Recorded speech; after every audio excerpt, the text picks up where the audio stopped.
Assalamualaikum warahmatullahi wabarakatuh.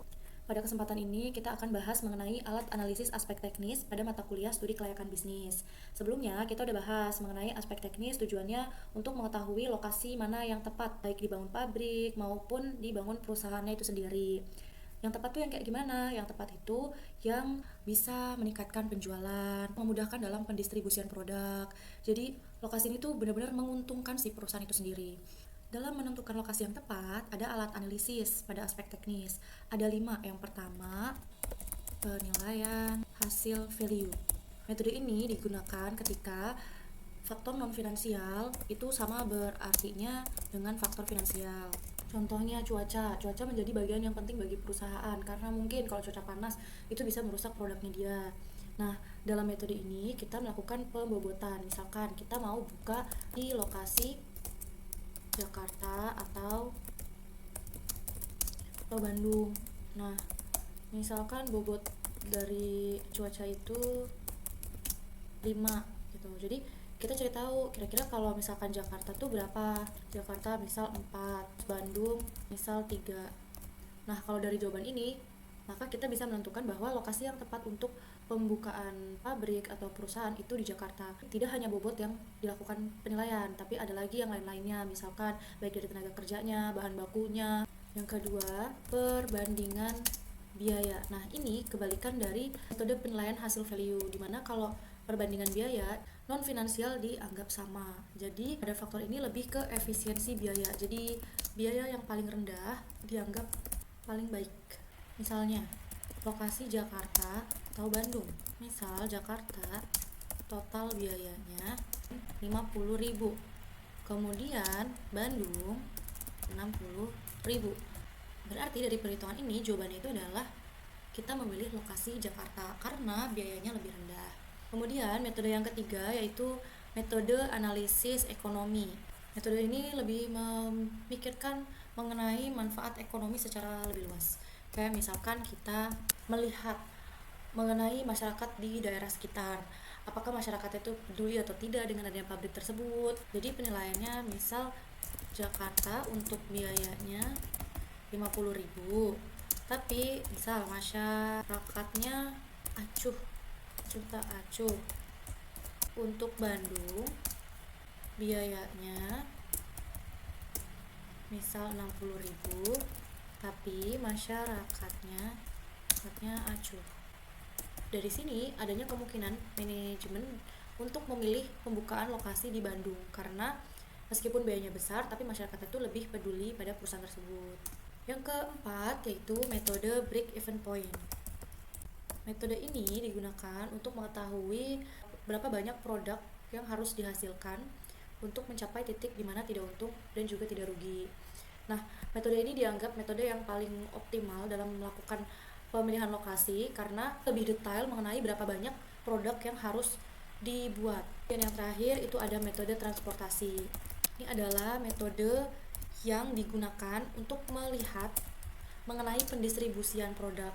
Jadi menentukan pola mana yang digunakan dalam melakukan pengiriman produk yang seefisien mungkin dan seoptimal mungkin.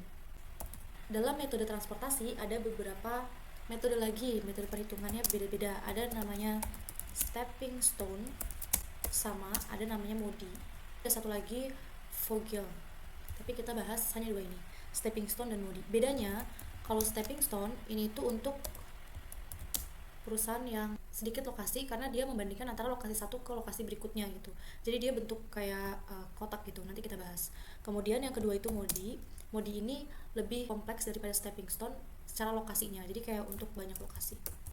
Inilah pembahasan singkat mengenai alat analisis aspek teknis. Kemudian selanjutnya kita akan bahas mengenai contoh perhitungan dari macam-macam metode ini. Penilaian hasil value di mana kita memberikan bobot penilaian pada masing-masing lokasi. Baik misal di contoh ini ada Jakarta, Bandung, sama Tanjung Karang. Kita memberikan nilai lokasi yang ideal, kayak misalkan pasar. Apakah produk ini mendekati pasar atau tidak? Misalkan pengangkutan. Apakah pengangkutan ini lokasinya tuh cenderung dekat atau tidak? Memudahkan dalam proses pendistribusian atau tidak?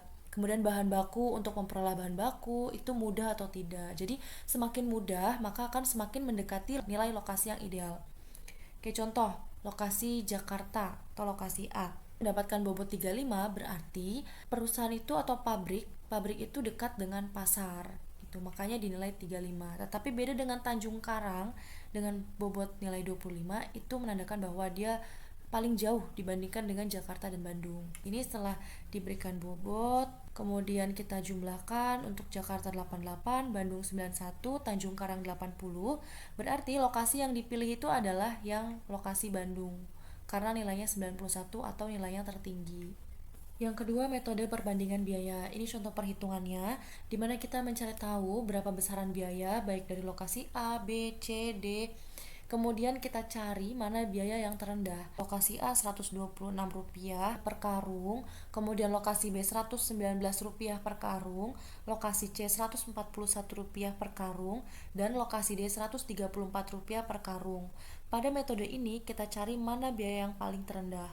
Dari sini kita bisa lihat bahwa lokasi B itu adalah biaya yang paling terendah. Metode yang ketiga yaitu metode analisis ekonomi, di mana kita tidak hanya memperhitungkan biaya-biayanya aja, tapi kita juga memperhitungkan manfaat ekonomi yang lebih besar. Kalau dari segi biaya, paling rendah itu adalah kota C. Kalau kita menggunakan metode perbandingan biaya, tentu kita akan pilih kota C.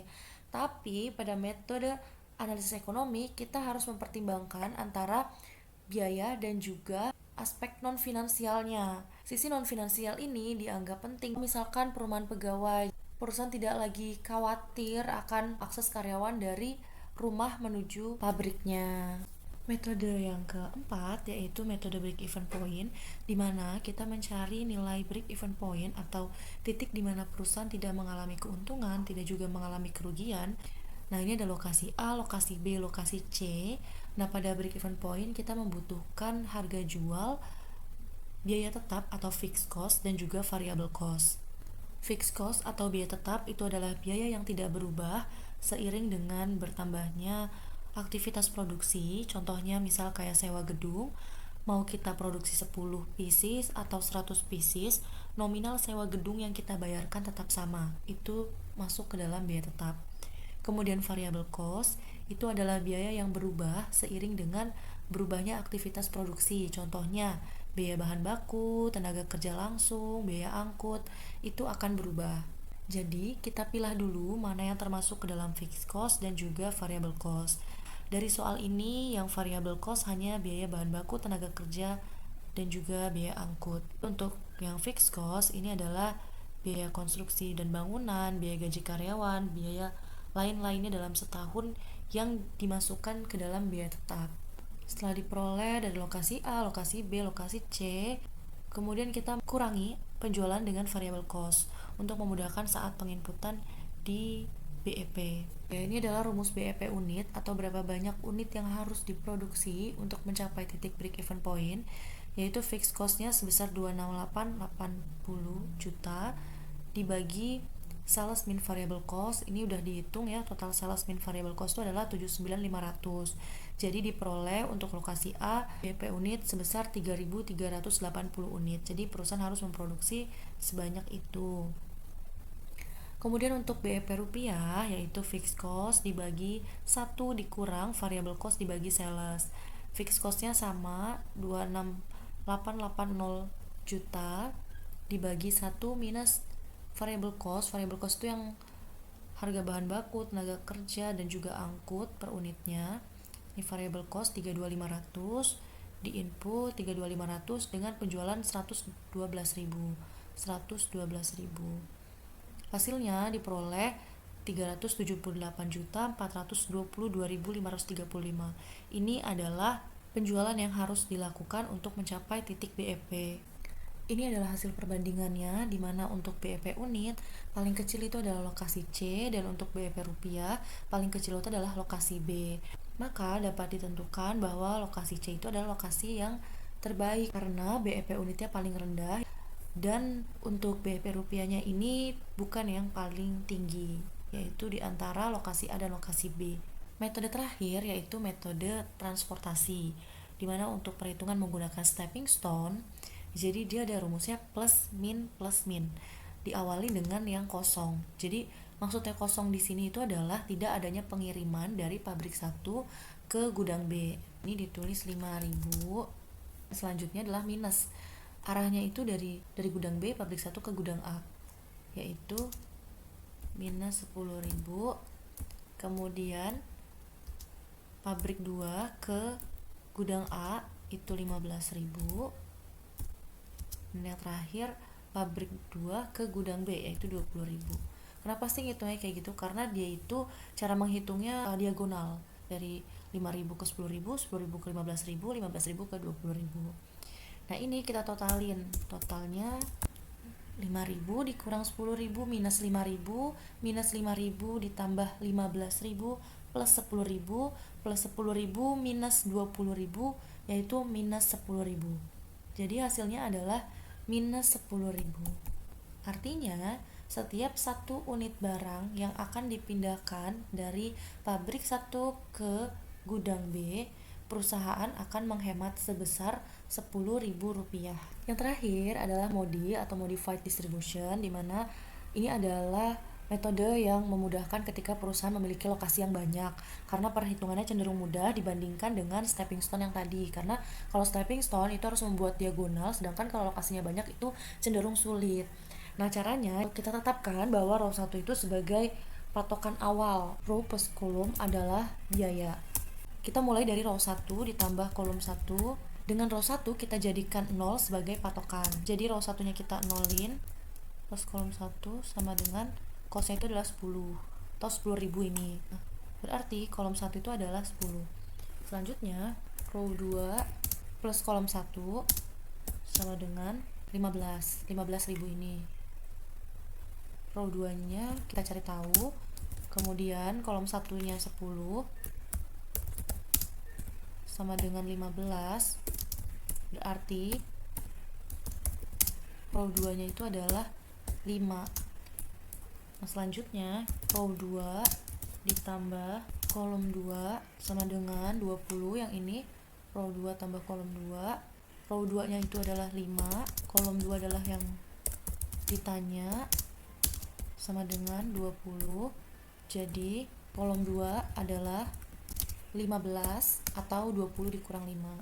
Setelah itu kita udah memiliki nilai dari row 1 itu 0, row 2 itu 5, kolom 1 10, dan kolom 2 itu 15. Selanjutnya kita menghitung indeks atau kita mencari tahu mengenai dengan rute ini itu termasuk murah atau enggak.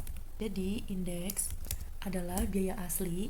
Kita lihat dari tabel, biaya asli itu adalah biaya yang tidak ada pengiriman tetapi biaya itu keluar. Jadi berarti ada di pabrik 1 ke gudang B. Berarti ini kan row 1 kolom 2. Biayanya 5 dikurangin row 1 dikurangin kolom 2 sama dengan 5 dikurangin row 1-nya itu adalah 0 dan kolom 2 itu adalah 15. Ketika hasilnya minus, maka itu adalah rute terbaik. Ini jawabannya adalah minus 10, sama dengan yang stepping stone tadi. Kemudian kalau hasilnya positif, itu artinya rutenya lebih mahal, jadi harus pakai rute yang lain. Oke, sekian untuk alat analisis aspek teknis dengan 5 metode tersebut. Kemudian mana yang paling optimal? Paling optimal itu adalah yang menggunakan break even point, karena kita tahu lokasi mana yang akan memberikan keuntungan lebih besar. Atau kita juga bisa menggunakan metode perbandingan biaya, karena faktor non finansial itu dianggap sama semua. Kita fokus pada efisiensi biaya, mana biaya yang lebih efisien, mana yang lebih menguntungkan perusahaan. Oke, saya ucapkan terima kasih. Wassalamualaikum warahmatullahi wabarakatuh.